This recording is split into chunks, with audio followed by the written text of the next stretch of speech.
En Qué grande es el cine español vamos a ver hoy El viaje a ninguna parte, una película de Fernando Fernán Gómez. Fernando Fernán Gómez, como todos ustedes saben, es una leyenda viva y por muchos años iba a decir del cine español, de la cultura española del siglo XX. Fernando Fernán Gómez en teatro ha sido todo, actor, autor y director, pero en cine y en televisión también ha escrito guiones, ha dirigido las películas y las ha interpretado. Hoy vamos a ver, como digo, El viaje a ninguna parte, que yo definiría como una de las obras mayores de Fernando Fernán Gómez, lo cual ya es decir bastante porque con Fernando Fernán Gómez nos enfrentamos a un autor que ha hecho La vida por delante, que es una película que marca en los años 50 gran parte del reflejo social de lo que era España. Es El mundo sigue, otra película magnífica de él, por no hablar del extraño viaje o El crimen de Mazarrón, una de las obras malditas, de culto y que tiene un mayor número de seguidores. Bueno, pues yo creo que El viaje a ninguna parte es una de las obras que tiene semejante categoría entre una veintena de ellas que lleva haciendo Fernando Fernán Gómez. Quizá es una obra sobre la memoria y una reflexión sobre el oficio de Fernando, el oficio de los cómicos. Y también yo creo que en esta película sentimos eso que se llama el paso del tiempo y el paso de la vida. Pero para hablar de esta película está hoy aquí un actor y director español, José Sacristán, Pepe Sacristán, muy buenas noches. Buenas noches. Yo no sé si, bueno, por casualidad, pero fundamentalmente por causalidad, trabaja en El viaje a ninguna parte. Yo quisiera que tú, ante la audiencia esta noche, introdujeras un poco esta película de Fernando Fernán Gómez, que sé que para ti es especialmente querida. Sí, por esa especialidad o por ese punto de cosa especial me cuesta un cierto trabajo pronunciarme a propósito de una película como El viaje a ninguna parte. Creo que hay ocasiones en la vida de un actor, y esta es una de ellas, en que el compromiso profesional está excedido o superado por la cuestión personal, la emotividad y una serie de cosas. Como muy bien ha señalado, Fernando Fernán Gómez es toda una leyenda viva, no solamente del mundo del cine, sino de la cultura. Cuando Fernando pone el acento o el interés en contar una historia como esta y cuenta conmigo para protagonizarla, yo entiendo que las responsabilidades van más allá de hacer o no un buen trabajo o un regular trabajo como actor. Todo el grado de emoción, de sentimiento, todo lo que rodeó el rodaje de esta película, desde las premisas previas, el tiempo de rodaje en sí y su terminación, insisto, fueron algo más que el estar haciendo una simple película. Se hablaba, como tú has dicho, no solamente, o se trataba de contar, de hacer un homenaje a los cómicos de la legua, de hablar del oficio, sino hablar de la memoria, hablar del tiempo, hablar de muchas cosas. Yo, por no extenderme más, decir que esta es una de las películas, de mis películas, por supuesto, más queridas, pero, insisto, no solamente como actor, sino como individuo. Estar como individuo, como persona, como ciudadano, en una aventura de vida y de trabajo como esta, justifican o dan sentido a muchas cosas. Creo que está eso, el trabajo de los cómicos, está la memoria, está la historia, la posibilidad de recuperarla, de vivirla. Estuvo, en definitiva, para mí, una apuesta que afortunadamente tuvo unas compensaciones más que suficientes. Y estoy celebrando en estos momentos el que el público de televisión vuelva a contemplar esta propuesta, por decirlo de alguna manera, esta propuesta. Muy bien, está también con nosotros esta noche Fernando Mendeleite. Hola Fernando, buenas noches. Hola, ¿qué tal? Dinos algo del viaje a ninguna parte antes de empezar la película. A mí El viaje a ninguna parte me parece efectivamente una de las películas más importantes de toda la historia del cine español. Creo que refleja muy bien un mundo muy peculiar, que es el mundo de los artistas, el mundo de los cómicos, de los cómicos en su estamento más inferior, ¿no? En el cómico ambulante, ¿no? El cómico que va de pueblo en pueblo en una época determinada. Creo que estos personajes tienen en la película una extraordinaria dignidad, como se hace alusión en el diálogo en la parte final de la película, y están vistos con un cariño, con un calor y con un sentido del humor extraordinario por parte de Fernando Fernán Gómez y por un equipo de actores verdaderamente excepcional, ¿no? Que son los mejores actores del cine español, algunos, prácticamente todos ellos. Yo creo que es una película muy arriesgada porque tiene una estructura muy peculiar, es una película en la que se está jugando todo el tiempo con lo que es real y con lo que es inventado, con lo que es verdad y con lo que es mentira y con lo que es auténtico para el personaje, aunque no sea verídico, ¿no? Creo que eso está muy bien contado, con mucha valentía por Fernando, y aunque esté mal que lo digamos aquí, porque está delante por Pepe Sacristán, que es, yo creo, uno de sus mejores trabajos, es una interpretación verdaderamente prodigiosa y maravillosa. Muy bien. Está también con nosotros Andrés Amorós, que ha estado muchas veces ya aquí en este programa, que además se une en este caso, su amor por el cine y por el teatro. Y yo me gustaría que hablaras algo de esa unión que también hay en Fernando entre el cine y el teatro, y que en el viaje a ninguna parte lo lleva al punto máximo. Claro. Mira, yo creo que esta película es la tradición española de la tragicomedia. Hay escenas divertidísimas, pero a la vez hay una cosa muy clara, que es que estos cómicos representan un mundo que se acaba. Entonces eso está visto inevitablemente con melancolía, con ternura. Bueno, el relato, yo recuerdo una cosa que dice mucho Torrente Ballester, el narrador no fiable. Este señor Galván, pues no hay que fiarse de él. Hay dos fechas que se están juntando. Habla desde 1973, cuando tiene más o menos 70 años, recordando 1951. Pero lo que en definitiva importa pues es este mundo de los cómicos y el jodido peliculero, como dice. Y bueno, yo os quiero recordar, perdonadme, no es la pedantería, una escena de una novela española. Mira, hay un caballero que va por la Mancha, como estos, y ve venir una carreta muy rara. Y ahí se ve pues un señor que es un bufón, y otro que es un diablo, y otro un emperador, y otro un esqueleto. Y cuando se acercan más, le dicen quiénes son. Es la compañía de Angulo el Malo. Y ese caballero dice: andad con Dios, buenas gentes, y haced vuestra fiesta, y mirad si mandáis algo en que yo pueda seros de provecho. Lo haré con buen ánimo y con buen talante, porque desde muchacho se me iban los ojos tras la farándula. Claro, el que hablaba así era Alonso Quijano. Y otro personaje del mismo Cervantes dice: es que los actores, los cómicos, son necesarios en la República como lo son las flores, las alamedas y todas las cosas que honestamente recrean. Pues bien, la mirada de Cervantes, con esa ternura, con esa melancolía, con ese cariño por unos cómicos que nunca triunfarán, que no tendrán dinero, que no serán famosos, es la misma mirada de Fernando Fernán Gómez en El viaje a ninguna parte, y es la mirada que espero que ustedes ahora tengan. Como decía al principio, la película es del año 1986. ¿Qué ocurría en el año que filmaba Fernando Fernán Gómez El viaje a ninguna parte? Pues ese día, el 1 de enero, España entra en la Comunidad Económica Europea. Es una película realmente reciente, ¿verdad?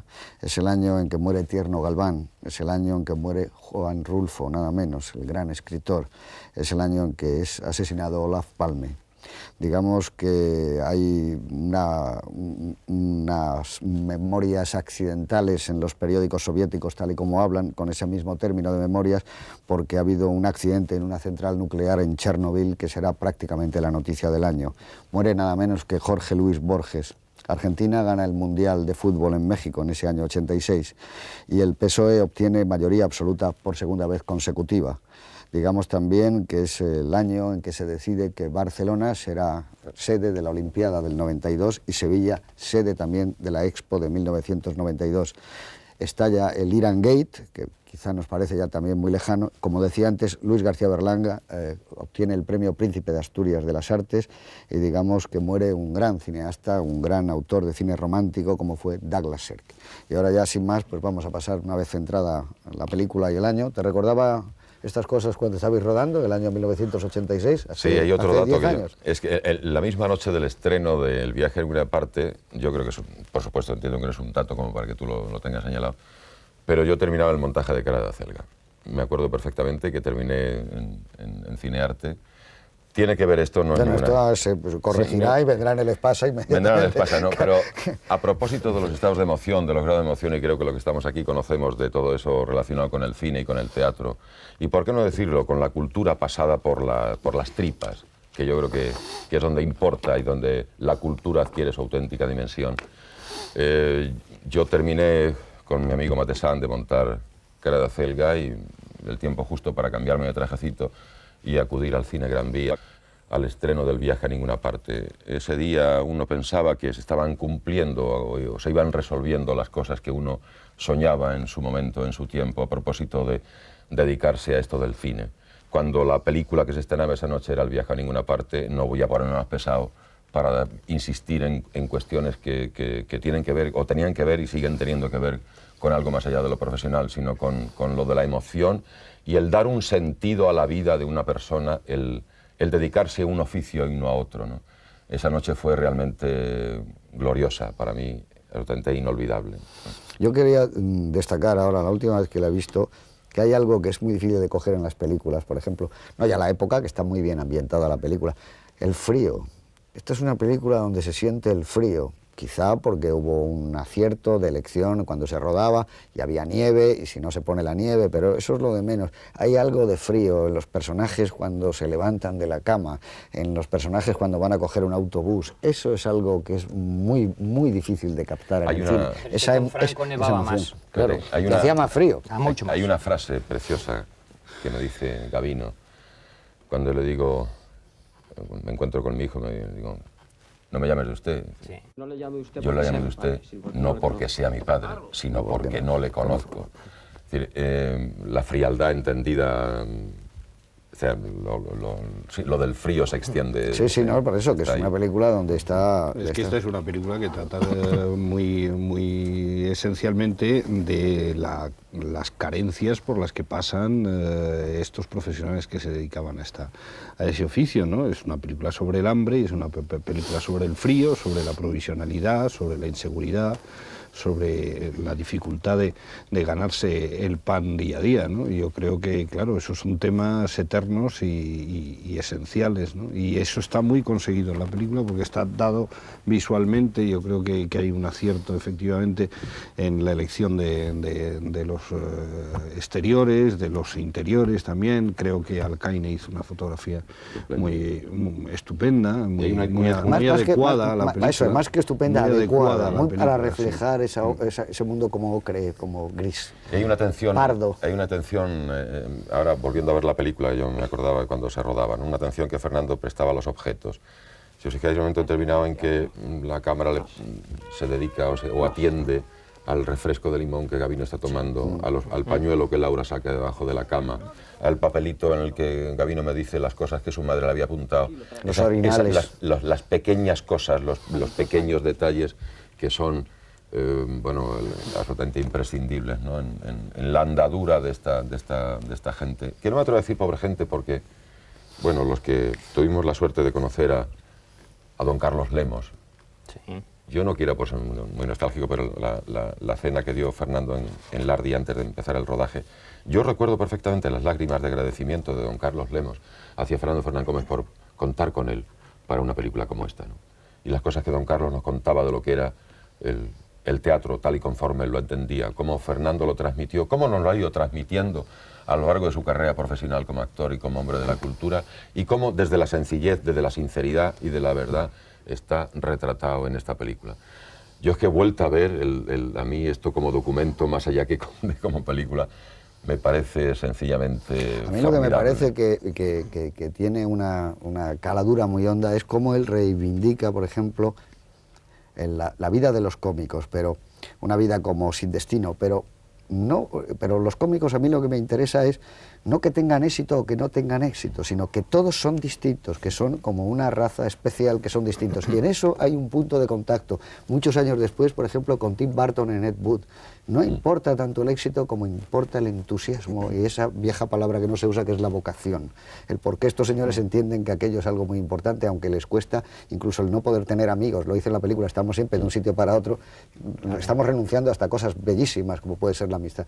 Eso a mí me parece que está por encima del éxito o del no éxito de un actor, sino que los hace a todos iguales, están marginados todos iguales en lo mismo, ¿no? Es que son caminantes. Claro, transhumanos. Fíjate, Claro, el vagabundo, dice, son de ningún sitio, no tenemos tierra, ese discurso, no cae sobre nosotros nunca el maná, pero a la vez tienen ventajas, dice el libro, el amor libre.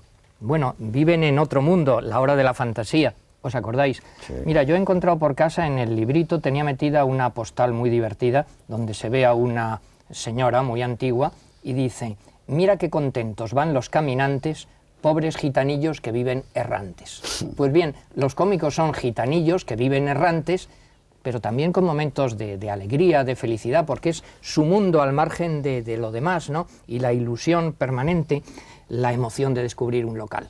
Lo que pasa es que eso yo creo que hay que haberlo vivido un poquito. Decías antes lo que es el teatro. Bueno, asomarse a un escenario y ver ese sitio vacío y esa gente y ese calor, tú de eso, perdona, sabes muchísimo más que yo, claro que sí. Claro, y está contado en el viaje en alguna parte que haya porque un telón. Es que el momento en que, quiero recordar que Paquito Camoira es el que me ofrece el contrato en Teatro de Aranjuez, y este punto de emoción que este pobre Galván tiene porque hay un telón.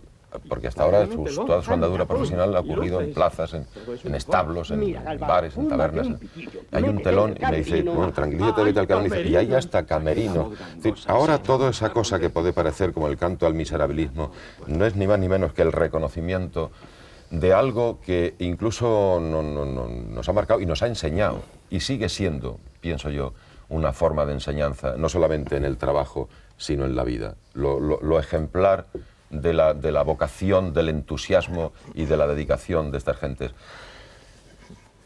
Bueno, la película da para mucho más. Sí, hay un momento en que precisamente se hace alusión a esto, ¿no? Al carácter de profesionalidad de estos cómicos, ¿no? Que es cuando se larga Laura, ¿no? Cuando se larga Laura del Sol y les deja tirados, y entonces se reúnen. No se ha llevado nada. No se ha llevado nada, y tú dices, no, realmente no tenía casi nada, ¿no? Pero entonces Arturo Galván, Fernando Fernández Gómez, reúne a sus cómicos y dice, tenemos un problema que hay que solucionar, que es que se nos ha ido Juanita, se llama el personaje, ¿no? Juanita. Y entonces alguien dice, pues habrá que suspender esta tarde. Y entonces Fernando se pone furioso. ¿Cómo que suspender? ¿Suspendisteis alguna vez en la División Azul? Un día. Eso no es profesional, no se estaba. suspende. El espectáculo tiene que continuar, ¿no? Y en varios momentos hay referencias a eso, ¿no? A la necesidad de solventar problemas que se van planteando, que son problemas a veces gravísimos, ¿no? Porque no recuerdo cómo se llama la función que están representando en ese Cuidado momento. con la marquesa. No, sí, pero la que están representando en el momento que se marcha Laura. Los claveles de Margarita. Los claveles de Se hace sin claveles y sin Margarita. Claveles y sin Margarita, ¿no? Sin claveles y hace falta sin Margarita. Y bueno, pues estos hombres están dispuestos a resolver los problemas que se les van planteando, como sea, porque la profesión está por encima de todo, ¿no? Incluso cuando esa profesión llega a un momento en que es tan alimenticia y tan de supervivencia, que ya es que si no trabajan no comen, ¿no? Pero sigue compaginándose eso con un carácter muy vocacional y muy profesional. Y el gran drama de la película es que eso está contado en un momento en que esta profesión empieza a ser anacrónica, ¿no? Empieza a no tener ya sitio, ya no la confrontación con las otras compañías, sobre todo la confrontación con los peliculeros, ¿no? Que es uno de los Sí, pero aspectos déjame decir una cosa, además del drama humano que hay, que nos conmueve, hay un canto al teatro, y al teatro elemental, que es el actor. O sea, en un momento dado en la novela dice, tu padre no puede más, está muy viejo, etcétera, y a pesar de todo dice, yo sé que el teatro no morirá nunca. También es teatro lo que hacen por la radio y lo que echa el jodido Solís en su cine. O sea, todo es teatro es la base del espectáculo. Es un actor y un espectador. Digamos, el escenario vacío de Peter Brook, basta con que haya un actor hablando un hombre a otro hombre para que haya teatro. Vale, por eso a mí uno de los aciertos más grandes de esta película me parece que no es una película de época, es decir, que se desarrolla en los años 50, pero es igual, es una película que se desarrolla en cualquier época, porque la misma sensación tienes en el asilo que cuando ellos están representando, y en el asilo se supone que son muchos años después. Tiene una cosa que dices tú, Andrés, que tiene algo como ese aliento shakespeariano, el teatro del globo, claro. Esas representaciones que se hacían, y que da lo mismo la época, la transposición es igual, es teatro Y la puro. compañía de Angulo el Malo, Claro. pues es lo mismo que Claro. vosotros en el viaje a ninguna parte, yendo con carretas, yendo con autobuses. Es el teatro elemental. Es el fluido. Es la base Eso, del claro. espectáculo. Luego, yo pienso que hay ese salto en el vacío formidable, desde mi punto de vista, que hace Fernando, que es que todo está contado desde alguien que ha perdido la memoria. Es decir, que como todo eso que remite a una realidad esa realidad está contada con estos pelos y estas señales, en un momento determinado, ¿qué es lo que pasa? ¿Qué es lo que le pasa a este personaje? Esa necesidad, o ese, vaya usted a saber cómo se le llama, ¿no? de la fabulación aplicada a su propia vida y de momento entender o pensar que vivió lo que realmente no ha vivido. ¿Qué es lo que le hubiera gustado vivir? La película empieza con un plano de este hombre viejo diciendo hay que recordar, hay que recordar. Creo que lo que le da hubiese bastado con ese retrato que Fernando hace de esa época, aunque valga la paradoja, intemporal, de estos personajes que van por esos caminos que podían ser perfectamente otros, incluso más allá de un territorio más o menos reconocible, sino que el salto va a propósito de la memoria, a propósito de qué es lo que ocurre de verdad y qué es lo que no ocurre a propósito de lo aquellos que nos dedicamos a fingir. En qué punto, sin caer en la esquizofrenia, ni en la psicosis, ni en lo paranoico, hasta qué punto la capacidad de fabular se transforma o puede transformarse en algo que puede resumirse en algo clínico. No, pero es lo que hacemos todos, ¿no? Claro, Perdona, claro. todos nos reinventamos el pasado, todos nos contamos mentiras, nos las queremos. Hombre, lo que quiero De es... hecho, cuando Carlos Galván muere, lo que él recuerda es lo que no vivió. Claro. Lo que él recuerda es su beso con Marilyn, su abrazo con el Niágara y todo eso. Pero es que a donde yo voy es que da lo mismo que lo hubiera vivido que no, porque a donde va a la memoria, como tú dices, es que hemos visto, por ejemplo, estrenos en viejos Españas de Tánger, o festivales de Venecia o de Cannes en aquellos triunfos de los años 50, y tú puedes ver que en segundo término está ese tipo, y hubiera sido lo mismo, su vida hubiera sido la misma vida y hubiera sentido igual, ¿no? Ahora planteamos un problema, mira que yo tengo adoración por Fernando Fernán Gómez, pasión por esta película, pero yo creo que hay que decir el problema. Aquí hay una opción estética, tú lo has dicho, se puede elogiar o no, que es los recuerdos, que muchos son falsos, eso en la novela, está claro, él los dice. En la película se podían ver o simplemente oírle a él. Entonces ha elegido Fernando Fernán Gómez un camino muy arriesgado, que es que el espectador lo ve, y yo temo que a alguno le desconcierte un poco porque se mezcla lo que sucedió en la realidad con lo que él fabuló. Pues por ejemplo, en su maleta sale la primera vez la maleta con los recortes muy bien pegados y muy bien clasificados, y luego la maleta, que es un barullo tremendo. Entonces, ¿cuál es la verdad? Tiene que provocar un poquito de desconcierto, y eso también creo yo que va unido a una cosa. Sabéis que a mí me gusta mucho la música, y la música en el cine. Sí. Bueno, aquí hay una opción clarísima. Ha elegido Caminemos, Camino Verde, estupendo. Pero eso va por el lado, digamos, de la nostalgia, que podía haber mantenido la música así toda la película, con antiguos boleros, con canciones, y no. Ha cogido Pedro Iturralde, Claro. saxo de jazz. Sí, sí. Claro, yo lo comentaba con mi hijo y le decía, ¿te gusta o no? Me decía, está muy bien porque eso indica el desbarajuste que hay en su cabeza. Es decir, pero eso distancia un poco, da frialdad, lo que muestra es ese caos. Entonces yo no sé el espectador si a veces no se sentirá... que Yo creo que entra esa en es la la- escena, en la historia y que sale. Yo Dice, creo, pero Andrés, esto que es esa verdad, es mentira. Es que esa es la gran opción y lo Es- que hace que esta película sea distinta y que sea tan importante. A mí me parece que lo que no importa ya es dónde está la verdad, porque ¿cuál es la verdad? Y la verdad es en lo que él dice, en lo que él recuerda. ¿Cuál es la verdad realmente de la vida de Galván? Es que yo creo que la belleza puede estar lo mismo en la mentira como en la verdad. Claro. Es que yo creo que la opción de Fernando es muy arriesgada porque la línea narrativa que él ha considerado que debía de tener esta película rompe en dos un esquema tradicional de contar una película. Y a mí me parece que esa cosa que tú dices, que se puede liar a alguien, yo creo es una metáfora del cerebro del Galván, que no sabe exactamente nunca qué punto es el exacto. Yo creo que la habilidad de Pero Fernando El que eso está es más fantástico. liado es Reyán, el psiquiatra, ¿no?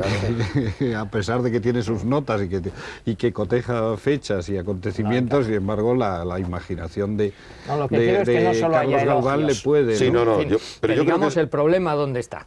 Yo creo que eso, si no debiera no formar parte de los elogios, sí es algo perfectamente tenido en cuenta por Fernando, porque cuando el personaje de Juan Diego nos informa de cómo es la picaresca de la figuración en el cine, de cualquier manera está jugando perfectamente o continuamente con estas ambivalencias de no caer ni en los trascendentalismos, ni en lo críptico, ni tampoco en lo puramente realista sin más. Creo que la apuesta de entrada de Fernando era, por así decirlo, un poco caótica, asumiendo Claro, es que él podía haberla contado de una manera tradicional, como ha contado otras muchas películas que ha filmado. Es decir, La vida por delante es una película que está absolutamente en una tradición clásica de cine americano, de comedia perfectamente americana. Pero yo creo que la apuesta de él ha sido mucho más audaz. Es decir, hay un plano que se supone que alguien está viendo un televisor cuando dicen que ha muerto en el Café Gijón, y hay una panorámica que todo el mundo está viendo. Es increíble que en el Café Gijón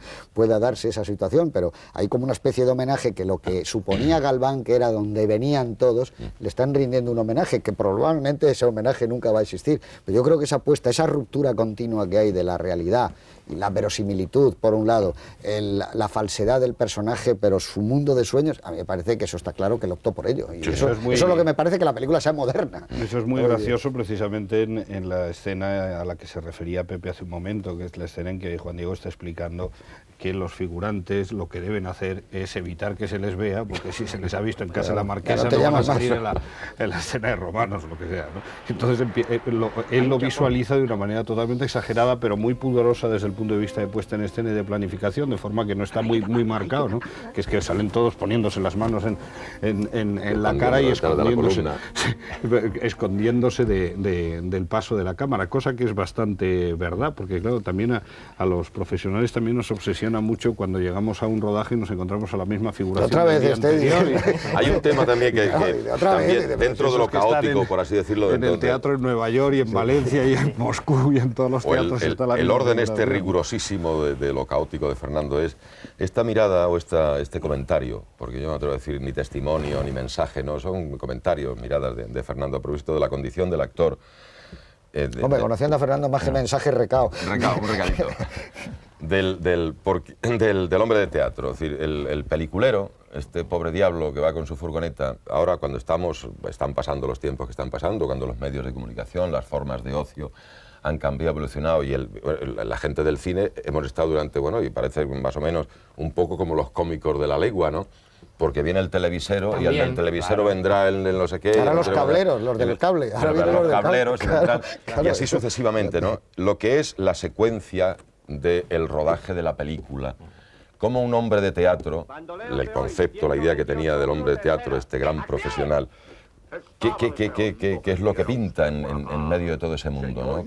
Cómo está contado desde el patetismo por un lado, una por otro, incluso lo puramente divertido o el regocijo, ¿no? Yo creo que toda la generosidad, la lucidez de la mirada de Fernando en todo esto, sin perder en ningún momento las cargas de profundidad, animando, amenizando todo este discurso, es realmente un ejemplo formidable. Pero fíjate, en ese pueblo que se ve, también se ve un cinema muy viejo al fondo, solo una vez. Es decir, que si ese teatro, digamos, ambulante va a pasar, mucho cine va a pasar también, y no importa, porque habrá lo que llama Fernando teatro en el sentido amplio de la palabra, porque detrás de un televisor ha de haber una persona, ha de haber alguien que actúe, ha de haber el viejo actor cómico, como lo llames. Entonces, eso no pasa de moda nunca. Es curioso eso que dices tú, porque nosotros llevamos en este programa, por ejemplo, hemos puesto Bienvenido Mr. Marshall, se ha puesto El Sur, La Tía Tula. En todas las películas, y en esta también, hay una camioneta que llega a la plaza de un pueblo. Es curioso. En todas hay un cine, en Bienvenido, en El Sur y tal. La referencia es continua, y hay algo que es lo que yo digo, que por eso este ciclo tiene otro tono que puede ser hablar de películas internacionales. Que hay unas raíces tan claras que vas viendo, pero que no tiene nada que ver, es decir, no hay ninguna influencia. Pero cuando en La Tía Tula ves que llega la camioneta aquella, donde se bajan a pasar el verano, Tula y Ramiro, etcétera, es la misma camioneta que va en Bienvenido Mr. Marshall, son los cómicos que bajan aquí en otra tartana. Eso es curioso, que está llena las películas españolas de esas imágenes. Es que es una España que está muy cercana, es que es una España que hemos vivido todos los cuatro que estamos aquí. Luego, el cine lo ha reflejado muy bien. Vamos, y el cine lo ha reflejado muy bien, porque claro, podía haber otras secuencias. Ha reflejado eso porque esas eran las cosas que marcaban nuestra vida cotidiana, ¿no? Era la España de la posguerra, ¿no? Pepe, Fernando, es que hay una España muy arcaica todavía. Hay la misma diferencia, años luz, que había entre esos cómicos que iban a esos pueblos con esos nombres y ese peliculero que ya llega en una furgoneta. Ahora los dueños de los cines, de las salas, la diferencia con las autopistas audiovisuales que llegan se ha multiplicado, es decir, han quedado Por eso estamos obsoletos tan mareados. Sí, claro pero que- sin el señor Sacristán o el señor Fernán Gómez no hay nada que hacer. Sí, pero siempre... Sin un talento, sin Claro, una pero- persona que escriba y una persona que interprete. Sí, la Claro, cosa pero está- vamos a la raíz, que hasta los del cable y las películas que lleguen por autopistas audiovisuales serán historias que cuentan unos señores y que interpretan otros. Pero fijaros que la película está ya marcado muy claramente que es el punto de vista de las distintas generaciones, ¿no? Que ya es muy distinto la opción que toman Fernán Gómez y María Luisa Ponte que la de Juan Diego y Pepe Sacristán, y que la de Laura del Sol, que ya tiene otro mundo posible, ¿no? Y por supuesto Gabino Diego, que piensa que aquello es todo ridículo. Que eso ya no tiene... Que donde esté una buena que mercería, o donde esté un buen quiere sitio ser para llevar las administrativo, cuentas. ¿no? Es muy bonito cómo empieza la película con ese planteamiento familiar, ¿no? Del padre, el abuelo y el hijo, ¿no? Y que se dan el mismo abrazo. La voz de la sangre, todo Se dan el eso. mismo abrazo, el padre y el abuelo dan el mismo abrazo. Un abrazo además. teatral. Un sí, abrazo porque hay que teatral, salvar Fulano, la situación. a mis brazos sería. Claro, ese es Hombre, Y y Fernando Fernando da el abrazo igual que dice luego lo de señorito. Es decir, es un Y en tipo el de- libro comenta una cosa, lo difícil que es acostumbrarse a un hijo, que no lo conoces, y lo difícil que es luego acostumbrarse a no tenerlo. O sea, también las distancias, lo difícil que es entre los seres humanos. Ahora lo que ocurre, yo pensando muchas veces en este Galván y en la parte del Galván que uno tiene, ¿no? Para procurar que a uno no le pase esto de saber si ha cenado o no con Jorge Mistral o con... ¿Dónde puñetas está uno, no? Hace poco leí una revista, las listas de las recaudaciones de las películas españolas más vistas, y la que más, de hace ya del año 60, yo no sé si está en los 6 millones de espectadores, ¿no?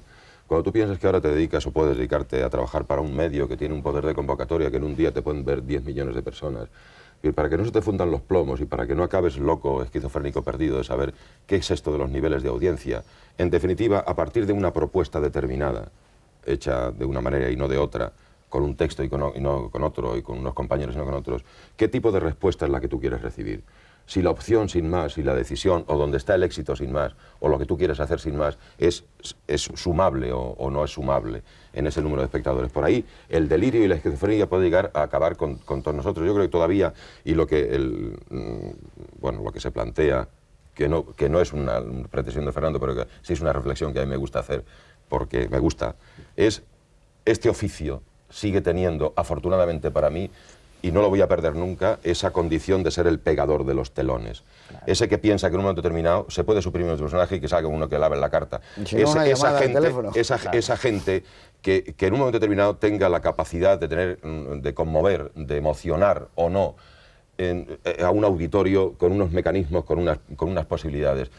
Y el día que eso se pierda sin más, se pierde el norte, ¿no? Pues por eso volvéis al teatro. Claro. Perdona, porque ejemplo clarísimo, Jack Lemmon.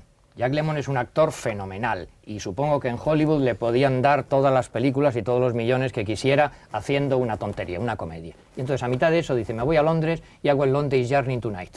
O sea, una obra del demonio, de complicada, de dura, de difícil, y que le pagarán la milésima parte. Claro. ¿Por qué? Por satisfacción personal. No digo que lo haga todos los días, ni tú, por supuesto. Pero de vez en cuando dices, ahora yo me pongo encima de un escenario y sin nada, yo hablo a ese señor directamente, perdona, sin cámaras, sin mediaciones, sin máquinas, sin nada. Si estuviese aquí un Fernando, hombre que habla a otro hombre. Si estuviera aquí Fernando, vamos, yo no tengo a presumir de tener la argumentación de Fernando ni su ingenio, pero no estaría en absoluto de acuerdo, puesto que él... Pero sí hay como la necesidad de irse liberando un poco de la servidumbre del actor y ir transitando, procurando otros medios, otras maneras. Creo que lo que ahora está ocurriendo a propósito del poder de convocatoria que tienen en sí mismo, y no me pierdo creo que no nos salimos del viaje a ninguna parte, ¿no? Porque cuando Laura me dice, somos vagabundos, ¿por qué? ¿Qué coño es esto? ¿A qué nos dedicamos? ¿Qué es lo que hacemos? Aquel día que llegamos a tal sitio, que nos adelantaron los Calleja Ruiz y que entonces nos fuimos a ver 3 lanceros bengalíes, a ti y a mí nos gustaba más aquello. ¿Qué nos gusta más ahora? ¿O qué es lo que le puede gustar más a la gente, lo que uno oferta? Entonces yo creo que con todo ir procurando cuidar eso, la servidumbre del ser solo actor y poder transitar por otros terrenos que tengan que ver con una comunicación sin la necesariedad necesario de un intermediario que sea el que marque. Sí, yo creo que además el drama del actor sigue absolutamente vigente. Lo que ocurre es que los condicionamientos sociales son distintos y probablemente pues las salidas profesionales son otras, pero actores no sois solo tú y Fernando y Alfredo Landa y los 4 que triunfáis, sino actores son muchos que no triunfan, muchos que se quedan en perennes, no secundarios, sino terciarios, como en un momento determinado dice Juan Diego en la película, me parece que es, y muchos otros que se creen y se consideran actores y nunca consiguen un papel, o lo consiguieron una vez y no lo han recuperado. Y algunos de estos actores siguen teniendo problemas de supervivencia y problemas de cómo ganarse el pan. Y están los figurantes, que es otro mundo y que puede ser o no dramático, puede ser muy placentero o puede ser absolutamente dramático, pero ese drama o esa problemática pervive, ¿no? Y desde luego yo creo que sí que es una cosa que apunta a la película, que bueno, que eso será siempre la lucha por la vida, ¿no? Sí, y también la lucha profesional, es decir, que tú, que eres una estrella y que eres un primer actor súper reconocido, etcétera, etcétera, sin embargo, pues tendrás en determinado momento que decir, a mí ahora no tengo ningún papel que me interese y ahora no me ofrecen trabajo. Perdón, y llevo 6 meses sin trabajar. Pues por eso a mí lo bueno de esta película siempre me ha parecido que lo que reivindica es la moral de los cómicos, no es el éxito, no habla del éxito ni del triunfo, habla de que todos son iguales, los que tienen éxito y los que no tienen porque están unidos por algo. Y hay una cosa evidente, él da una pincelada, que esto es de hace muchos años, por supuesto, ya que se pierde casi en el tiempo, los cómicos no estaban enterrados en lugar sagrado, eran distintos ante la sociedad, siempre había un rechazo de las sociedades, pero incluso ahora, en el año 96, cuando parte de esta profesión, donde yo englobaría lo que es todo el mundo del espectáculo, ya va a una recepción real, se miran de otra manera, son simpáticos, son agradables, pero no son políticos, no son economistas, son alguien que está bien y que es divertido y que se charla a gusto con ellos. Y todos hemos ido a festivales y te reciben en las embajadas de España y está bien ese día. Y ellos como un día de fiesta para ellos porque tienen una gente que no es la gente habitual. Eso seguirá siendo toda la vida, porque en los genes va algo singular y distinto y que no tiene nada que ver con el éxito ni con el fracaso. Es que hay una moral que es la moral de los cómicos, la moral de la gente del teatro, del cine o del espectáculo. Eso es lo que yo creo, esa especie de que están marginados, no por lo malo tampoco, sino marginados, porque por es definición. Una cosa, claro, hay una marginación, a un lado y a otro hay otras gentes y otras Pero profesiones. es que el cómico, perdón, ha sido el bufón, en el buen sentido de la palabra, el que está fuera, el que le canta las verdades al rey porque las dice en broma, y es una profesión disparatada, absurda, que tú te ganes la vida, digamos, fingiendo que eres otras personas, diciendo otras palabras, es una especie de esquizofrenia que o se entiende esa magia o no se entiende. Por otro lado, es un lujo maravilloso. Sí. Es decir, que yo esté aquí como un príncipe del Renacimiento y que tú, o Fernando, quien sea, no solo me contéis, sino me hagáis vivir una historia para mí, eso no se paga con todo el dinero del mundo. Y cuantas menos mediaciones haya, mejor. Por eso yo, perdonadme, me gusta mucho el cine, pero os digo que todo actor de verdad necesita y le gusta éxito, dinero, fama, lo que sea, pero si puede, la ilusión de todo actor, un día subirse al escenario y decir Shakespeare. Pero yo eso ya lo dudo, por una cosa. Yo ahí ya lo dudo, y te voy a coger el hilo de lo que tú decías. Y tú has dicho, porque quieren trabajar y delante hay una persona y no hay cámara. Bueno, es que yo creo, por ejemplo, a mí me gustan mucho las películas de Fernando Gómez, que creo que está viviendo un renacimiento porque cada vez son más valoradas. Pero en esta en concreto, y yo no lo he notado en casi ninguna, yo tengo la sensación en algunas escenas, en muchas escenas, por ejemplo, en una que tiene Pepe Sacristán con Laura del Sol en esa cama de aquella pensión, que no hay cámara. Eso es muy difícil de lograr, no se logra normalmente, ni lo logra un director de mucho talento casi en su cine como marca de fábrica, pero tú tienes la sensación de cuando a ver eso, que apaguen la luz, que no sé qué, que ahí no hay cámara, que has invadido realmente una intimidad de unas personas, y cuando él se levanta y ves que está como aterido de frío con la camiseta, o cuando le está diciendo a su hijo aquello del papel, tú tienes la sensación de que hay algo que no es cine, que no es cámara, que ha logrado que haya un punto de vista por donde aflora la vida. Eso sí que es difícil de conseguir, y eso es el estilo o la vocación de estilo o lograr algo que tú has pretendido durante mucho tiempo. Eso está en esta película y yo no creo que esté en otras películas anteriores, por supuesto de Fernando, ni del 95 o el 99% de la gente que hace cine en España. Pero eso es porque está muy bien hecho. Pero siempre hay que... No, es porque yo creo que Fernando llega un momento que prefiere el cine al teatro. El encuadre favorece siempre al prefiere teatro. al cine al teatro. Bueno, porque se fue del teatro, por desgracia, para el teatro español. Porque no tuvo éxito. No, creo que no nos va a dar tiempo este coloquio ni es el discutamos tú y yo, después discutamos o hablemos, porque yo no estoy totalmente de acuerdo contigo. Creo que la relación del actor, sea con la cámara, con el espectador, para mí es indiferente.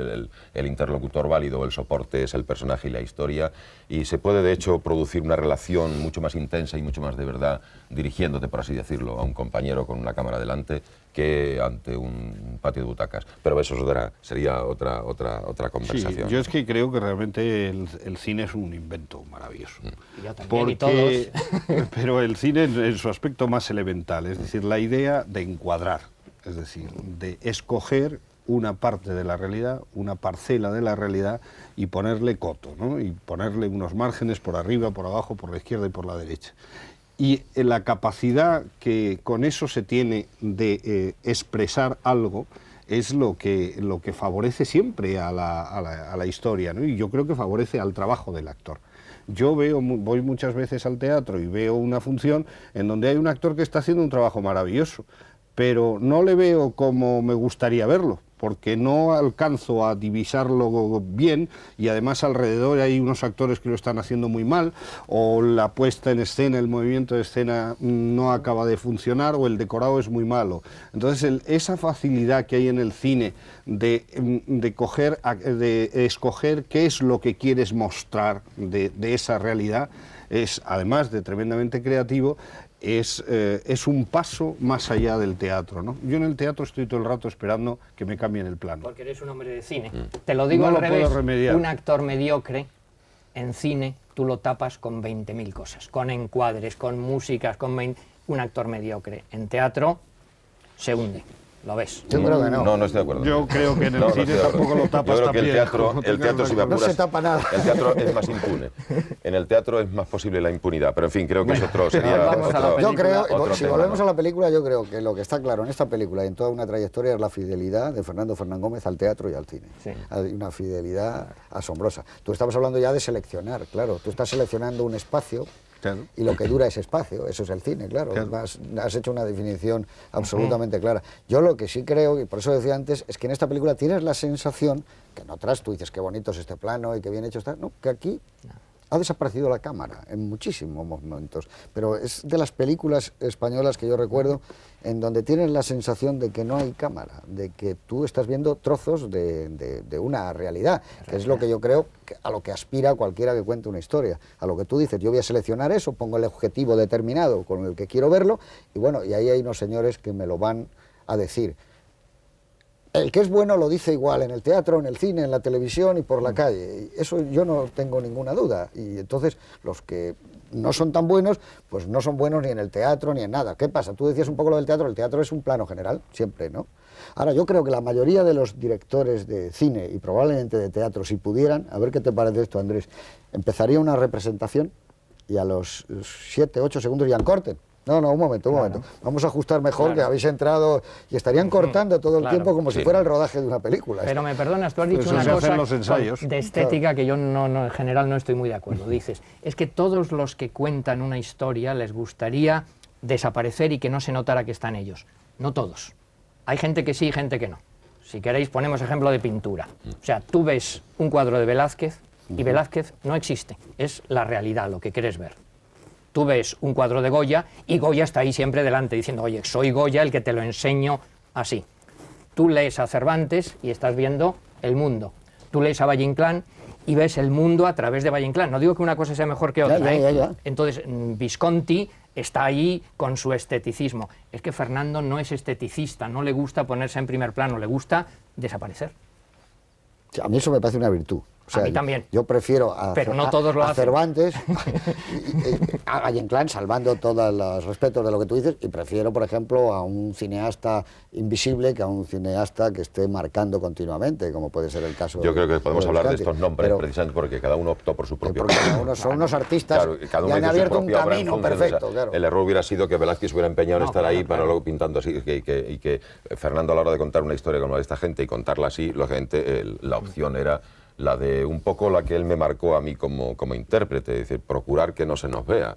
Que se nos vea lo menos posible. Volvemos a los actores. Ha cogido actores magníficos y también, perdonadme, de cine, pero también de teatro. Lemos es la historia del teatro español, es, si no me equivoco, Willy Loman, La muerte del viajante. Claro, Willy y Loman. recordemos, Cándida Losada, que a lo mejor no todo el mundo la conoce, ¿no? Doña Florentina. Que nos quiere echar del pueblo. Cándida Losada, si no me equivoco, viene de la escuela de Margarita Xirgu directamente. Agustín González, por supuesto, es de cine maravilloso, pero de teatro, en fin, no digamos. María Luisa Ponte. y María Juan Luisa Diego, Ponte, fíjate. Bueno, sí, eso es evidente, pero él ha trabajado con esa gente siempre. Pero bueno, se le ha pasado también. Berlanga ha cogido muchos actores que eran de teatro y la mayoría. Toda la Claro. tradición de grandes actores del cine español vienen del teatro. Porque, entre otras cosas, cuando empezó el cine, no existía ¿De antes, dónde ¿de dónde iban a venir? ¿De dónde Sí, se pero venían? fíjate, Del teatro, Lemos ¿no? en la película dice una cosa que no sé si es un poco autobiográfica, porque hay muchos Sí, juegos, muchos guiños. sí, Dice, claro. no, yo he hecho pocas películas. Sí. Yo cine he hecho. Porque Es hay cierto, cierto sí. tipo de Hay un actor, cierto tipo de actor de que teatro no. que es menos adecuado o para que el no cine. tuvo la suerte o no traspasó no sé, esa barrera que es muy difícil para que puedas compaginar el cine Pues y sí, el teatro. pues sí, ¿no? Yo insisto que Porque claro, no es cuestión de entrar ahora en el debate, ¿no? ese Pero camino. el cine, teatro, actores, yo creo que es que ha habido grandes actores en el teatro que han hecho una labor formidable y que puestos delante de la cámara les ha dicho no, y no es por ahí, no. Las razones por las cuales esto ocurría, esto sabes si era el papel, los directores, pero sí se han dado casos de actores que en cine no han tenido la posibilidad de desarrollar lo mismo que... Porque es una forma, era sobre todo una forma de interpretar muy distinta, Claro, que se claro. ve en la película. Eso es clarísimo. No, y hay actores que simplemente decidieron que preferían vivir dedicados exclusivamente al teatro, que no les interesó el cine como medio de trabajo, ¿no? Sí, claro. Yo he llamado a algún actor que me ha dicho, no, yo no quiero hacer cine, quiero hacer solo teatro. Y, bueno, pues es muy respetable, ¿no? Y viceversa, hay gente que no quiere hacer teatro porque es muy cansado, muy agotador, etcétera, etcétera. Entonces no siempre es un problema de fotogenia o un problema de mala suerte o de incomunicación, sino que a veces es un problema de propia decisión, ¿no? Y hemos hablado que esta es una película donde es muy importante una reflexión sobre el recuerdo, sobre la memoria, pero también es una película muy personal, muy íntima y muy biográfica. Es decir, que aquí hay toda una vida. Es gente que viene, porque Fernando viene hasta, fíjate, su madre ya cuando él nace es porque su madre está en una gira de teatro, o sea, que no es que lleva el teatro desde dentro. Y yo creo que hay muchas... Sí, pero eran Fernando compañías no muy llegó a conocer distintas. ese- O sea, No, porque esto es Fernando mucho no más ha atrás, vivido pero que lo eso, que ¿no? yo digo que es biográfico, no las andanzas de esta gente, pero que lo que sí es biográfico es el amor que hay por el teatro, la profesión por dentro, el recorrido que hace de conocimiento a nivel de cómo son las reacciones de muchos de los que aparecen allí. Esas son absolutamente reales y de las que sabemos todos cuando dicen que si hay la cabecera, como ¿quiénes vamos a ver? Están los otros, fíjate, me cago en coño, dicen en la iglesia. Claro, son esas cosas que vienen contándose por anecdotario, pero que evidentemente es una película muy íntima y muy personal. Yo de eso no tengo la menor duda, y que ahí está puesto, además de esa especie de no aparecer, está puesto el corazón mucho más que en otras películas. Y luego, De hecho, y que- Fernando, que suele ser una persona fría rodando. Y que no hay tantas barreras entre una forma y otra de teatro y de interpretación, ¿no? Que eso se ve en una escena muy bonita al final, cuando Pepe está en el asilo, en la cama, y entonces entra a verle Carlos Lemos y se sienta allí. Carlos Lemos, aunque ahora esté en el asilo, ha sido un eminente actor, mientras que Pepe no ha sido nadie, ¿no? Y entonces en ese momento se sientan ahí y empiezan a hablar de sus cosas. Pepe empieza a contar mentiras y el otro pues también le da un poco igual. Y él Ha habido empieza tantas mentiras en también su vida, a contar Lemos, sus claro. propias fantasmadas, ¿no? Tantas Que, mentiras bueno, habría pues, oído Lemos en su vida que le parece bien, ¿no? hay una comunicación entre ellos, ¿no? que está muy bien, ¿no? Oye, y no olvidemos el aspecto, digamos, de la mujer, el aspecto De las romántico, del mujeres. amor de las mujeres, que eso, en fin, es muy hermoso, muy romántico, muy trágico, ¿no? Y varias veces comenta la mujer, vaya misterio, vaya peligro, uy, eso, dice en el libro Es que la mujer tiene esa suma de perversos conocimientos innatos. Bueno, un pesimismo notable, pero a la vez dice que el único momento de más felicidad de su vida fue cuando esta chiquita le dijo: te querré siempre, que no duró nada. Duró siempre. Claro, pero mientras duró fue siempre. Claro. Hombre, y ese final que a mí me gusta mucho en la novela mucho, y que yo no sé si en la película el espectador llega a enterarse tanto, cuando en medio de todo el recuerdo de lo que ha vivido, de lo que no ha vivido, lo que ha imaginado, lo único que le queda al final dice que es el peso suavísimo de una mano de mujer, que no se sabe quién es, claro. En la película era la mano de la enfermera, que lo hacía Emma. Que ese es el peso suave. Para todos es muy difícil cuando llega este momento tener que seleccionar un plano, pero para ti supongo que más. ¿Cuál sería el plano o el momento o la secuencia que tú elegirías, lo que más te gusta? Me cuesta mucho trabajo por multitud de razones, tal vez, no sé, ese plano de Laura y mío, ¿no? En la pensión, cuando ella me dice somos vagabundos, esa especie de punto y aparte en medio de las frustraciones por un lado, las posibles ilusiones por otro, quietos allí en aquella cama de aquella pensión, con la bombillita puesta encima. Eso por un lado, pero porque cada uno de los planos de nosotros andando por aquellos caminos, ¿no? Es, bueno, o el plano de Fernando contándome que ha decidido irse a la compañía de los otros y que, bueno, si nació en una carreta y muere en una furgoneta, joder, vaya escalada social, claro, la de este hombre, ¿no? Es que eso es lo que más me gusta a mí de la película, esa escena. Esa sería la tuya también. Sí, a mí esa escena me parece prodigiosa, y la escena inmediatamente anterior con María Luisa Ponte. Esa escena, que son dos escenas justapuestas con un mismo significado. Lo que ocurre es que la de Fernando, claro, es fantástica por el texto, ¿no? Que es muy bonito, y ese momento en que tú le dices, padre, está usted hoy muy gracioso, ¿no? Estás muy gracioso. Está muy animado, te voy animado. Muy animado, ¿no? Pero cuando pasen los años, 20, 30, 100 años, además de eso, esa escena tendrá otro pozo, yo creo. Que es que, por ejemplo, Fernando y María Luisa Ponte han trabajado tanto juntos, han hecho tantas películas, han hecho teatro, han cenado tantas veces. Y hay algo que eso está atrapado por la cámara, que además de que estén muy bien ellos, es distinto, ¿no? Eso es lo que yo digo, que hay como la fugacidad del tiempo que de repente se detiene, no sabes por qué en un sitio y no se detiene en otro. Y en esta película se ha detenido, y eso es una cosa estupenda. ¿Y cuál sería tu plano, tu momento? Yo tenía esa escena también, pero os digo desde mi punto de vista, porque es casi cámara fija y dos actores, nada más. Y ahí no hay ringo-rango estilístico ninguno. Entonces habla Fernando y le contestas tú y decís unas maravillas y bueno, ya lloramos todos. Pero si queréis, por salirme de esa, hombre, recordemos la otra tragicómica, la del ensayo. Estaba deseando que viniera usted por aquí, señorito. Estaba deseando que viniera usted por acá, señorito. ¡Corten! ¡O me corto yo los huevos! ¿Pero quién ha sido el soplapollas que ha encontrado este hombre? ¡Samantes! Es de los que se presentaron a la convocatoria. Pues lo habréis buscado con una lupa colgada en los cojones. ¡Me cago en el padre de los hermanos Lumière!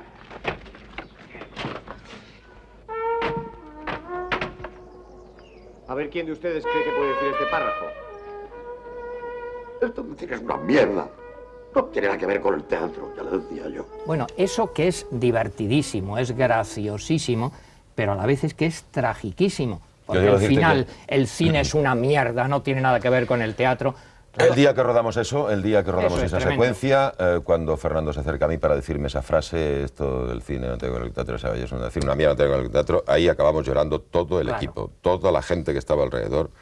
Acabamos llorando a moco tendido. Porque no es solo una discusión estética del cine y el teatro, no. Es una cosa humana que el tiempo es una tragedia y ya está, y no hay manera. Y este señor ha vivido en una forma de interpretar y esa forma ya no sirve. Y eso pues nos pasa a todos de alguna manera, que nos han educado para algo que hemos vivido y llega un momento que la vida ha cambiado. Esa forma de interpretar no sirve. Galván tiene memoria de algo que no vivió. Yo, sin embargo, sigo en este oficio y espero seguir durante un tiempo y veo con gran alegría cómo la gente joven aparece y cómo... Ahora, hay un punto, espero no, sin pecar de carroza ni regresivo, un punto en el que hace hincapié esta película, a propósito de eso, de remendar sin caer en el miserabilismo, sin caer para nada en exaltar lo mal que se vivía, porque si se vivía mal es porque había unos cabrones que nos explotaban, ni más ni menos, ¿no? Pero creo que hay unas cosas que pasan para poder transmitirlas, pasan por el conocimiento de otras cosas, ¿no?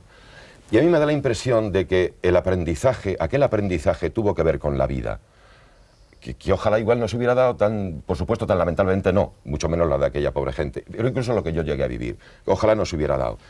Ahora, lo que ahora los que enseñan o las otras formas de aprendizaje, ¿quién se nombra ahora el sustituto de aquel acontecimiento que fue lo que ahí me enseñó, nos enseñó unos cuantos? ¿Cuál es el método, por decirlo, el sistema? ¿Cuál es el referente? Rafael Aparicio, me parece que, bueno, la pobre está mal. Hace poco hubo un homenaje.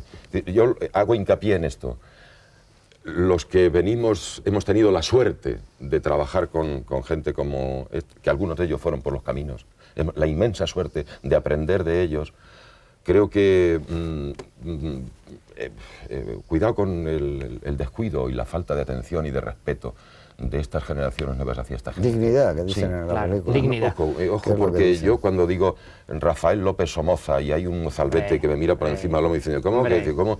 A mí me pasa algo por el cuerpo que me pone muy mal. Me pone muy mal. Bueno, pues a mí me habéis quitado todos los planos favoritos de la película. Ya tenés que decir uno que no está... Pero sí, hay uno que me gusta a mí mucho. Aparte, tú has dicho la escena esa que estás tú con Laura del Sol y sobre todo el momento que tú la coges de los brazos y ella dice, me estás haciendo daño y luego la coges de la cara. Ese es un plano que las dos miradas, probablemente ahora lo estaremos viendo, son asombrosas. Pero yo de quedarme con un plano, la entrada de Carlos Lemos en el asilo. Ese plano es un homenaje lleno de respeto, de dignidad y de amor hacia lo que se supone que es un actor que ha dado lo mejor de su vida para que la gente pudiera seguir una comedia o un drama. Cómo va avanzando por ese pasillo en un plano general. Eso me parece que es el plano realmente lleno de emoción y conmovedor. Aunque tiene muchos la película, eso es evidente. Tiene unos cuantos, sí. Que tiene muchos de ellos, ¿no? Pero... esto es... Hay otra película española que también, a ver Cómicos. si la podemos poder, eso que te iba a decir, que es cómicos. Y una italiana, Luci di Varietà, Claro. al comienzo de Fellini, que eso también, con muchas diferencias, conmovedora absolutamente. El comienzo de Cómicos es formidable, Cómicos porque es es lo de la voz cómo- en off, sí. una Claro. panorámica sobre las Y cómo caras de la se gente y habla dice, de- fulano está 30 duros, fulano 30 está 25 duros. duros, fulano está 10 duros, fulano está no sé qué. Porque ¿Cómo va? también lo ha vivido en su familia. Claro. Que era una Eso manera no de hacer el son teorías. reparto, ¿eh? Claro, Que sí, es una sí. manera de hacer el Fulano está reparto. 30 duros, 20 duros, 10 duros, ¿no? Que es otra de las grandes películas que ha dado el mundo del teatro, que suele dar muchas, Eva al desnudo, dan muchas, claro, porque es un mundo tan apasionante, donde los espejos se van sucediendo continuamente. Sigue siendo un oficio apasionante y sobre todo si sigue siendo contemplado y mirado por gente como Fernando Fernán Gómez.